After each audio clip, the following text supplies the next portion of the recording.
فلا وربك لا يؤمنون حتى يحكموك فيما شجر بينهم ثم لا يجدوا في أنفسهم حرجا مما قضيت ويسلموا تسلیما۔ فلا وربك، یہ قسم اللہ رب العزت نے قرآن میں جتنی قسمیں کھائی ہیں سب سے بڑی قسم ہے۔ اے نبی تیرے رب کی قسم، لا یؤمنون، کوئی آدمی اس دنیا کا صاحب ایمان ہو ہی نہیں سکتا،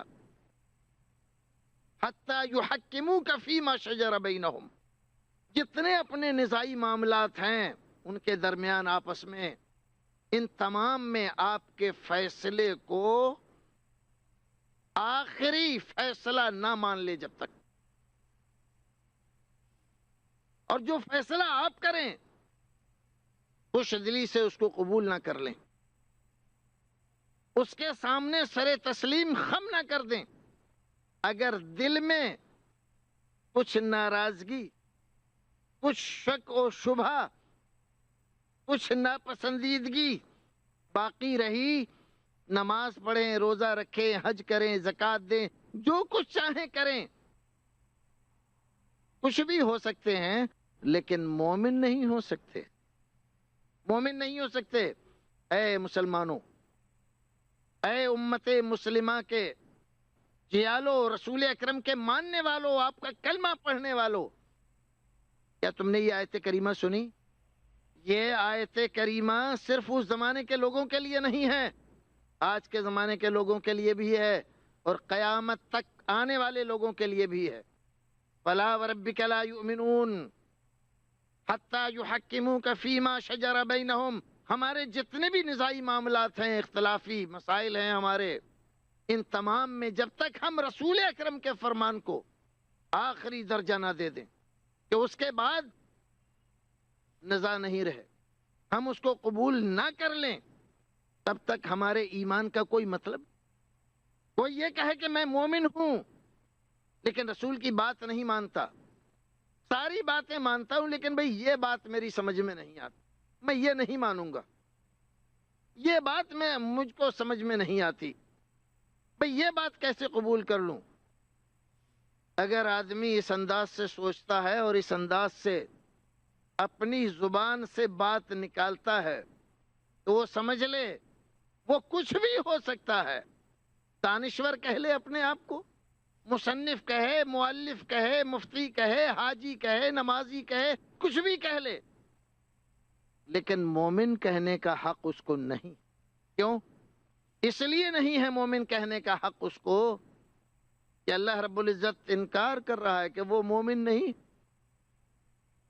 مومن ہونے کے لیے شرط یہ ہے کہ رسول کے فیصلے پر راضی ہو جائے، چون و چرا نہ کرے، اور آپ کے فیصلے کے مقابلے میں کسی دوسرے کے فیصلے کی طرف نہ دیکھے۔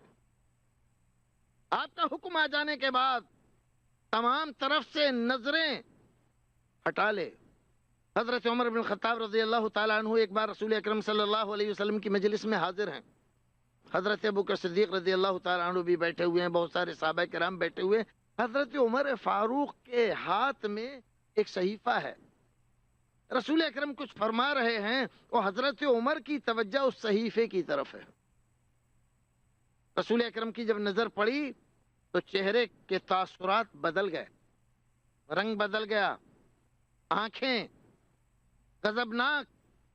حضرت ابوبکر صدیق رضی اللہ تعالیٰ عنہ نے دیکھا تو حضرت عمر کو ہاتھ مارا، اے عمر تیری ماں تجھے گم کرے، کیا کر رہا ہے، دیکھتا نہیں، اما ترى الى وجه رسول اللہ۔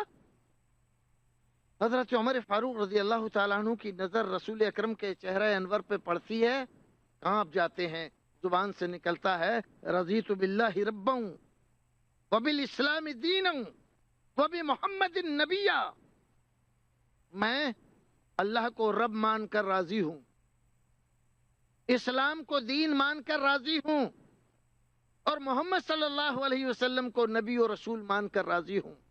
مجھے کوئی دوسرا رب نہیں چاہیے، دوسرا دین نہیں چاہیے، دوسرا نبی و رسول نہیں چاہیے، میرے لیے یہ کافی ہیں۔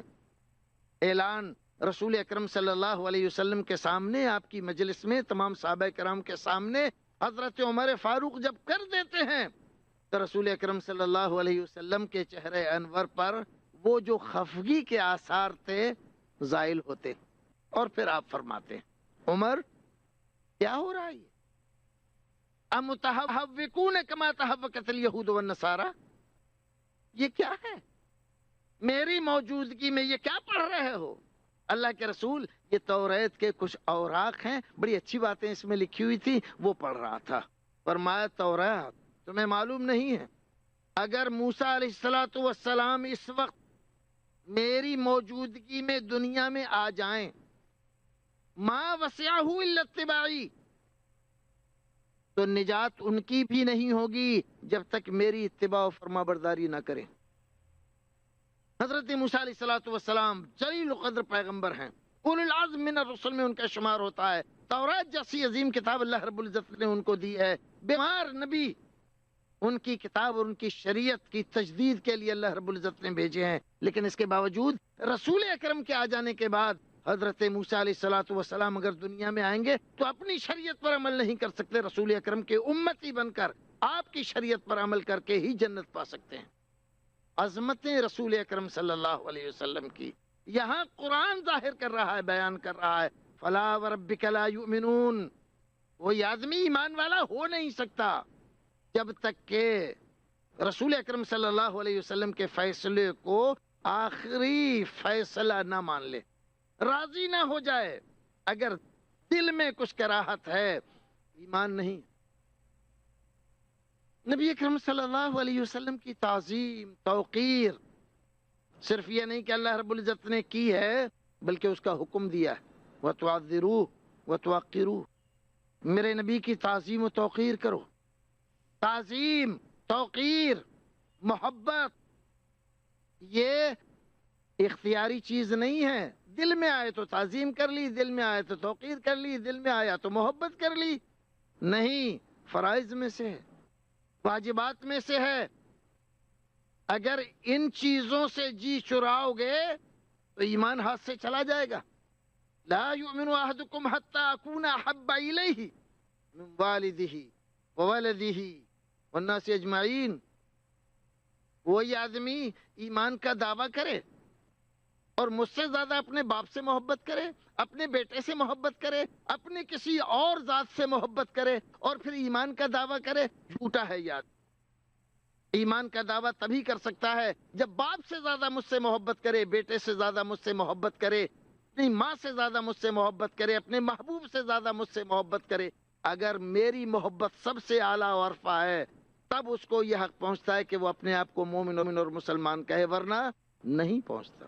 حضرت عمر فاروق رضی اللہ تعالیٰ عنہ، بخاری شریف کی روایت، رسول اکرم صلی اللہ علیہ وسلم کے ساتھ ساتھ جا رہے ہیں، اچانک عرض کیا اللہ کے رسول، میں آپ کو تمام چیزوں سے زیادہ محبوب رکھتا ہوں، سب سے زیادہ محبت آپ سے کرتا ہوں، باپ سے، بھائیوں سے، بیٹوں سے، دنیا کی ہر چیز سے زیادہ، الا نفسی، مگر اپنی جان سے زیادہ محبت نہیں کرتا۔ رسول اکرم صلی اللہ علیہ وسلم نے فرمایا والذی نفسی بیدہ، عمر کس چکر میں ہو؟ قسم اس ذات کی جس کے قبضے میں میری جان ہے، جب تک تو اپنی جان سے زیادہ مجھ سے محبت نہ کرے گا ایمان والا نہیں ہو سکتا۔ عمر جیسا آدمی اپنا سب کچھ نچھاور کر دیا رسول اکرم صلی اللہ علیہ وسلم کے لیے، لیکن رسول کے دربار سے فیصلہ آ رہا ہے جب تک مجھے اپنی جان سے بھی زیادہ عزیز نہیں رکھے گا مومن نہیں ہوگا۔ حضرت عمر فاروق رضی اللہ تعالیٰ عنہ نے جب یہ سنا قسم کھا کر فرمایا اللہ کے رسول، اب آپ مجھے میری جان سے زیادہ عزیز ہیں۔ فرمایا الان یا عمر، عمر اب تم حقیقت کو پہنچے ہو، اب تم نے صحیح بات کہی ہے، اب تمہیں مکمل ایمان نصیب ہوا ہے۔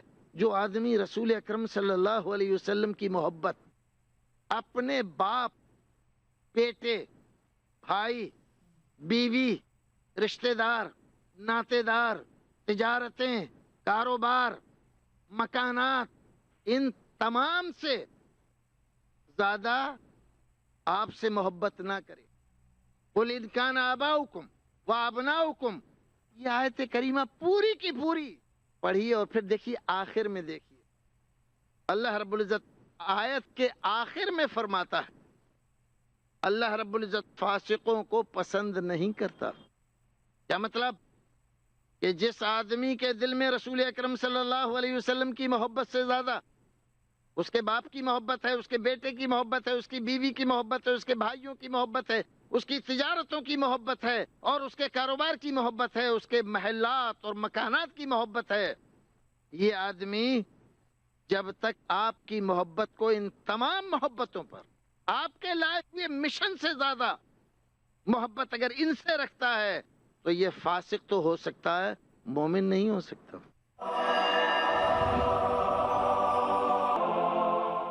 سبحان اللہ۔ اللہ رب العزت نے عظمتیں بیان فرمائی اپنے نبی کی، یہ عظمت ہے رسول اکرم صلی اللہ علیہ وسلم کی جو قرآن بیان کر رہا ہے۔ ایک ایک بات رسول اکرم صلی اللہ علیہ وسلم کی عظمتوں کی والنجم اذا ہوا بیان ہو رہا ہے آپ کی معراج کا۔ سبحان الذی اسریٰ بعبدہ لیلا من المسجد الحرام بیان ہو رہا ہے اسراء کا۔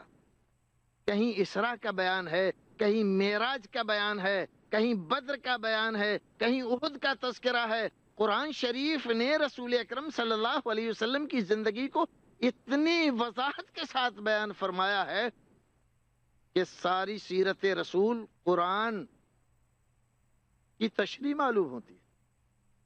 ایک طرف سے آپ رسول اکرم صلی اللہ علیہ وسلم کی زندگی پڑھتے جائیں، دوسری طرف قرآن شریف کا مطالعہ کرتے جائیں، رسول اکرم صلی اللہ علیہ وسلم کی سیرت قرآن شریف کی تفسیر کے ساتھ ساتھ چلتی چلی جاتی۔ وہ عظمتیں، وہ بڑائیاں، وہ رفعتیں، وہ بلندیاں رسول اکرم صلی اللہ علیہ وسلم کی قرآن نے بیان فرمائی ہیں۔ اس کی وجہ سے بہت سارے علماء کرام نے تاریخوں سے الگ ہٹ کر سیرت کی کتابیں اور راویوں کے بیانات سے الگ ہٹ کر صرف قرآنی سیرت پر مستقل کتابیں لکھی کہ سیرت رسول کو قرآن جس انداز میں بیان کرتا ہے۔ رسول اکرم صلی اللہ علیہ وسلم کی عظمت اگر آپ کی تعلیمات میں آپ دیکھتے ہیں، جو تعلیم آپ دنیا والوں کے لیے لے کر آئے، آج اس دنیا میں سب سے بڑا اس کو مانا جاتا ہے جو دنیا میں چین، سکون، شانتی کی بات کرے، عزت، وقار، اس کے لیے لوگ مانتے بھی ہیں اور سمجھتے بھی ہیں۔ اگر نبی اکرم صلی اللہ علیہ وسلم کی تعلیمات میں دیکھا جائے تو قرآن گواہ ہے۔ قرآن جہاں یا ایھا الذین آمنو کہہ کر مومنوں اور مسلمانوں کو خطاب کرتا ہے، وہیں یا ایھا الناس کر دنیا کے سارے انسانوں کو خطاب کرتا ہے۔ رنگ، نسل، زبان، علاقہ کسی کی تخصیص نہیں کرتا۔ رسول اکرم صلی اللہ علیہ وسلم ساری دنیا والوں کے لیے نبی اور رسول بن کر آئے۔ کبھی آپ نے یہ نہیں کہا کہ میں عرب والوں کے لیے نبی بن کر آیا ہوں، عرب والوں کے لیے رسول بن کر آیا ہوں، میری تعلیمات عرب والوں کے لیے ہیں۔ دنیا کے اور پیغمبروں نے اپنے آپ کو کسی علاقے، کسی قوم کے لیے خاص بتایا، لیکن قرآن اعلان کر رہا ہے کہ میرا نبی ساری انسانیت کے لیے نبی اور رسول بنا کر بھیجا گیا۔ وما ارسلناک الا رحمۃ للعالمین، آپ کو سارے عالموں کے لیے رحمت بنا کر بھیجا گیا ہے، سارے عالموں کے لیے۔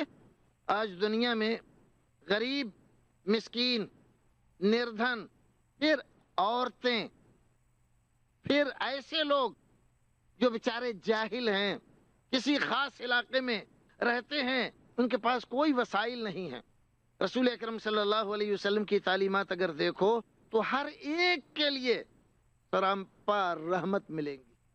بلکہ یہی نہیں، کائنات کا کون سا وہ حصہ ہے جس کے لیے رسول اکرم صلی اللہ علیہ وسلم کی تعلیمات رحمت نہیں؟ فرشتے اس کائنات کا ایک حصہ ہیں، جن اس کائنات کا ایک حصہ ہیں، انسان کائنات کا ایک بہت بڑا حصہ ہے، جانور کائنات کا بہت بڑا حصہ ہے، پرندے کائنات کا بہت بڑا حصہ ہے، پھر وہ چیزیں جن پر انسانی زندگی کھڑی ہوئی ہے، چرند پرند کی زندگی کھڑی ہوئی ہے، اس کے لیے احکامات رسول اکرم صلی اللہ علیہ وسلم کی تعلیمات میں دیکھو۔ فرمایا خبردار کوئی آدمی مسجد میں لہسن اور پیاز کھا کر نہ آئے، کیوں؟ فَإِنَّهُ مِمَّا يَتَعَذَّى مِنْهُ الْإِنسَانُ يَتَعَذَّى مِنْهُ الْمَلَائِكَةُ، فرشتوں کو اس سے تکلیف ہوتی ہے، اس کی بو ان کو ناپسند ہے، لہذا خبردار کوئی آدمی لہسن اور پیاز کھا کر نہ آئے۔ رسول اکرم صلی اللہ علیہ وسلم کی رحمت فرشتوں کے لیے عام ہو گئی۔ فرمایا خبردار کوئی آدمی ہڈی سے استنجا نہ کرے، کیوں؟ فَإِنَّهُ زَادُ إِخْوَانِكُم مِّنَ الْجِنِّ، اس لیے کہ تمہارے بھائی جنوں کا توشہ ہے، ان کو تکلیف ہوگی تم ایسا کرو گے۔ نبی اکرم صلی اللہ علیہ وسلم نے عورتوں کے لیے دنیا سے جاتے جاتے جو اپنی امت کو وصیت فرمائی، خاص طور سے عورتوں کے بارے میں، خاص طور سے غلاموں کے بارے میں، زیر دستوں کے بارے میں، محکوموں کے بارے میں، الصلاۃ الصلاۃ وما ملکت ایمانکم، اوصیکم، میں تمہیں وصیت کرتا ہوں، بالنساء خیرن، عورتوں کے بارے میں اچھی وصیت کرتا ہوں، ان کے ساتھ بہتر برتاؤ کرنا، اچھا سلوک کرنا۔ خبردار کوئی انسان کسی جانور کو اتنا اس سے کام نہ لے کہ اس کو نڈھال کر دے، بلکہ اس کو وقت پر چارہ دے، وقت پر پانی دے، اور اتنا ہی کام لے اس سے جتنے کا وہ متحمل ہو سکتا ہے۔ نبی اکرم صلی اللہ علیہ وسلم کے بعض صحابہ ایک چڑیا کے بچے پکڑ لائے، وہ چیں چیں کرتی ہوئی آئی اور بار بار ان کے اوپر گر رہی ہے۔ آپ نے آواز سنی، کہا کیا بات ہے؟ ایک صاحب نے بتلایا کہ فلاں صاحب چڑیا کے بچے لے آئے ہیں، وہ بیچاری پریشان ہو رہی ہے ان کی وجہ سے۔ آپ تشریف لائے اور ان کو حکم دیا جہاں سے لے کر آئے ہو ان کو چھوڑ دو، چھڑوا دیا۔ اور میں خبردار تم نشانہ بازی سیکھ رہے ہو، کسی پرندے کو کسی چرندے کو باندھ کر اور اس پہ نشانہ نہ لگاؤ، اگر تمہیں ضرورت نہیں ہے تو کسی کی جان نہ لو، چاہے مچھلی ہو، چاہے چڑیا ہو، چاہے چرندہ ہو۔ نبی اکرم صلی اللہ علیہ وسلم نے فرمایا خبردار کوئی پانی کا بیجا استعمال نہ کرے، وضو میں بھی اگر سمندر کے کنارے بیٹھا ہوا ہے تو 3 بار سے زیادہ نہ دھوئے، خبردار کوئی پانی کو گندا نہ کرے۔ دیکھیے یہ وہ سورسز ہیں جو انسانی زندگی کے لیے بلکہ ساری کائنات کے لیے بہت ضروری ہیں۔ نبی اکرم صلی اللہ علیہ وسلم کی یہ تعلیمات آپ کی رفعت، آپ کی عظمتوں کی دلیل ہے، اور ساری سیرت و ساری تعلیمات رسول اکرم صلی اللہ علیہ وسلم کی آپ کی عظمتوں کو بیان کرتی ہے۔ ہم تھک سکتے ہیں، ہم درماندگی اختیار کر سکتے ہیں، لیکن رسول اکرم صلی اللہ علیہ وسلم کی سیرت میں کبھی درماندگی پیدا نہیں۔ جتنا زیادہ پڑھتے جاتے ہیں اتنے ہی زیادہ آپ سے محبت بڑھتی چلی جاتی ہے، آپ کی عادات، آپ کے خصائل، اور یہی وجہ ہے صحابہ کرام رضوان اللہ تعالی علیہم اجمعین نے اپنے زمانے میں سیرت رسول کو لکھنے، اس کو محفوظ رکھنے کی بنیادیں اسی زمانے میں فراہم کی۔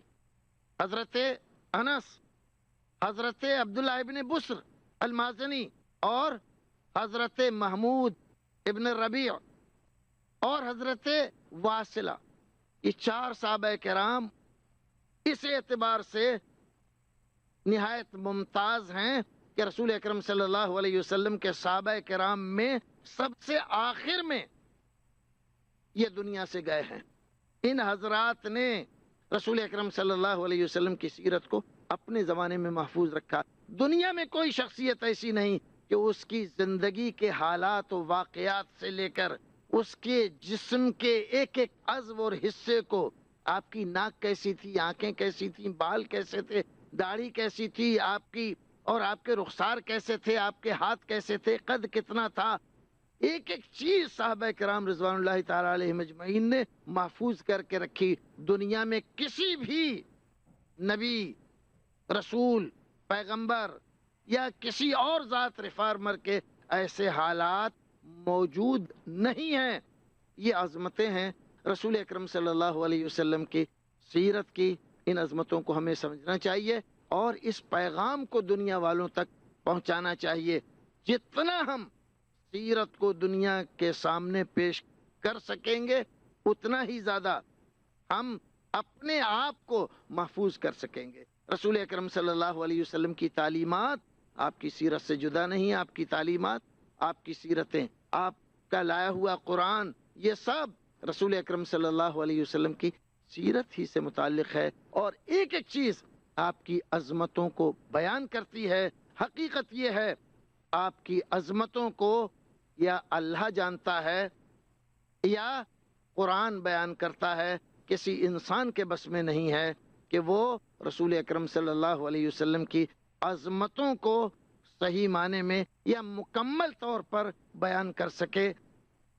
آج سیرت پر جتنی کتابیں لکھی ہوئی ہیں صرف اردو زبان میں، 1 2 نہیں، 100 200 نہیں، 1000 2000 نہیں، لاکھوں کتابیں، اتنی کسی دوسری زبان میں سیرت پر لکھی ہوئی کتابیں نہیں۔ یہ کیا ہے؟ مسلمانوں کی محبت اور رسول اکرم صلی اللہ علیہ وسلم کی عظمتوں کا بیان ہے۔ پروردگار ہمیں اور آپ کو نیک عمل کرنے کی توفیق عطا فرمائے اور اپنے رسول کی عظمتوں کو صحیح طور پر سمجھنے اور اس کو دنیا والوں تک پہنچانے کی توفیق بخشے۔ وآخر دعوانا ان الحمد للہ رب العالمین۔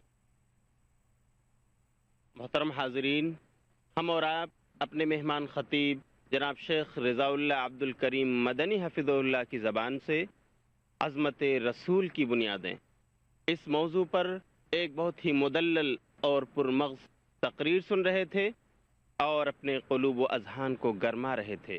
ہم اللہ سے دعا کرتے ہیں کہ اللہ رب العالمین ہمیں موصوف کے بیان کردہ رسول اللہ صلی اللہ علیہ وسلم کی سنتوں اور سیرتوں پر اچھی طرح عمل کی توفیق عطا فرمائے۔ ہم اپنے مہمان خطیب جناب شیخ رضا اللہ عبد الکریم مدنی حفظہ اللہ کے تہہ دل سے شکر گزار ہیں کہ ہم سامعین کو آپ نے استفادہ کا موقع عطا فرمایا۔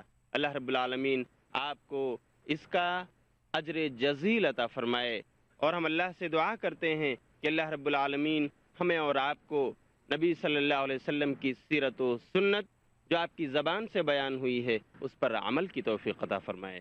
وآخر دعوانا ان الحمد للہ رب العالمین، والسلام علیکم ورحمۃ اللہ وبرکاتہ۔